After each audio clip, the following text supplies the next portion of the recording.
Hey up and welcome to another Confident Club Cuppa. Hello everybody, hiya Steve. Hello Curly. Now, Yes. we talk about this a lot in the workshop, about people believing the creative or not believing the creative. This says don't be creative or innovative if you want to be a duck up. Yeah, it's massive, isn't it? So, I'm in this sort of fortunate position that in my previous career, before being a presentation mastery coach and a motivational speaker, I was a creative director of an advertising agency. So if you've seen that series Mad Men, don't mind if you haven't, set in Madison Avenue in the 1960s, we were like the documentary version of that in the 1980s, right? Yeah. And it was interesting because I worked at a creative department. We just didn't have any limiting beliefs around we were creative because that's what we were paid to do. But if you say to most people, are you creative? They go, no. So yet again, it comes to the theme that runs throughout this whole book is this whole thing about beliefs. Because if you don't believe you're creative, then you won't be creative, right? It's just self-fulfilling prophecy. So let's just touch it. It's massive, really. But just like of anything, I think creativity is a process that kind of, when we're kids, it kind of gets knocked out of us. So, dear old departed Sir Ken Robinson, one of my favourite speakers of all time. If you've not seen Sir Ken Robinson's TED Talk, go watch it, right? Yeah, it's outstanding. So, I'll replay a little story I used to tell, which sums it up for me about the creativity of kids. And it's about a little girl in the classroom who was doing a drawing. And when you concentrate, you stick your tongue out. Yeah. And she's drawing, and the teacher says to her, Jane, what are you drawing? And she says, I'm drawing a picture of God, miss. And the teacher says, but Jane, nobody knows what God looks like. And Jane says, well, they will in a minute. Right? Because kids just don't put limits on it. I remember Megan, my daughter, Megan coming home from school at like 4 or 5, really excited with this painting she'd done. Yeah. She's going, Dad, look what I did at school, look at this painting. I'm going, that's fantastic. What is it? And she's like, I don't know. My friend Caroline, when her granddaughter was a little girl, I was there one day, and Lauren was about 4, and she was doing that thing with her tongue. And she was colouring in, colouring in books, a picture of a dog. Yeah. Right?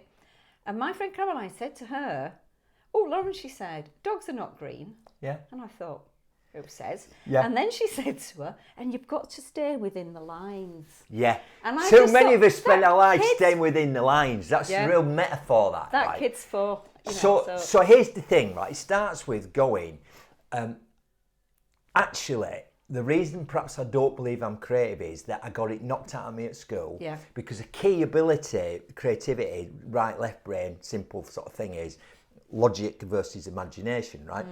And if you use your imagination at school, i.e. daydream, stare out the window, what do they do? Well, in my day, they threw the duster at you. Yeah, can't do that now. So, stop daydreaming. Yeah. So 2 and 2 is 4 as opposed to 2 and 2 is fish. Or a green dog. Or a green dog or outside the lines. Yeah. So what for a lot of us, because of the way school's set up, and this is why you should watch what Ken Robinson talks a lot about this, how we're just trained to be these logical thinkers.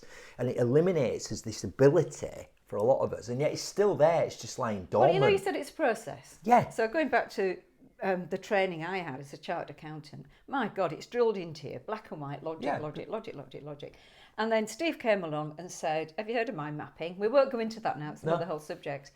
And that is the one thing I reckon that freed up my brain and got my brain to think Start in using a different that muscle way. mind mapping, because you're thinking the way your brain actually works. Yeah.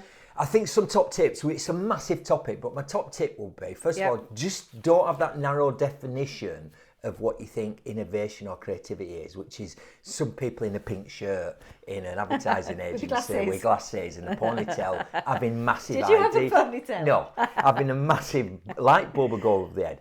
Maybe creativity innovations is as much about what you're going to stop doing as what you're going to start doing. Yeah, and true. it might be 1,000 little things you do differently. That'd be my first tip.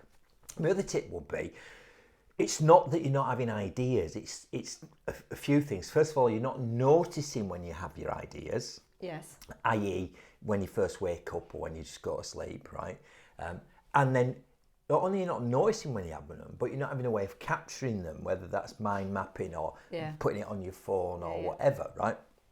So that's the first thing. So tip from today would be notice when you have them, when you first wake up. So in your case, I think it's probably walking dogs, is it? Yeah, we discussed before. Yeah, dog walking. Yeah. My case, in shower, right? A lot of people, it's in really inconvenient places. So that's why you need to arm yourself. Although, I've got on my phone in the toilet because I might think of something, right? Notice when you have them. And then the other thing is, when you have them, don't judge them too soon. That's the big Yeah. tip I learned from advertising, from modelling the creative process. A lot of people, I think, just put what I'd call a red light on it. They go, oh, that's rubbish. Whereas what creative people do, if they're thinking about designing a presentation, they don't close it down too soon. They might go, I could have a duck in this presentation. Yeah. But you can't have a duck in a presentation. They immediately dismiss it. They go, no, let's just keep it on the table for now and decide. And then we might do a rehearsal and see how that works. Oh, no, it didn't work. Oh, no, it did work. So it's about quantity over, notice when you have the ideas, quantity over quality, and then at some point test those ideas and then decide, integrate which am I going to use. That'd be my main tip for it, right? Change your beliefs around it. Notice when you have them, capture them, don't judge them too soon. I've got a rhetorical question for you. Okay. Do you think Walt Disney was a creative person? You can answer it. No, because what he did was he actually had 3 different thinking styles. He had that a he process did. as well, Yeah, he didn't had a he? process. So he had dreamer, Yeah. which is where that's what I was just been talking about, like anything goes. Oh, let's make a 1.5 hour animated movie. Longest animated movie up until that point was like 5 minutes. Yeah. Just dreamer, right? Yeah. Then he had realist, which is like now what we're actually going to do. So he'd move and go, hang on though, if we're going to make a 1.5 hour movie, we're going to need like $3 million. We're going to need 5 million animators. We're going to need 10 years, whatever, right?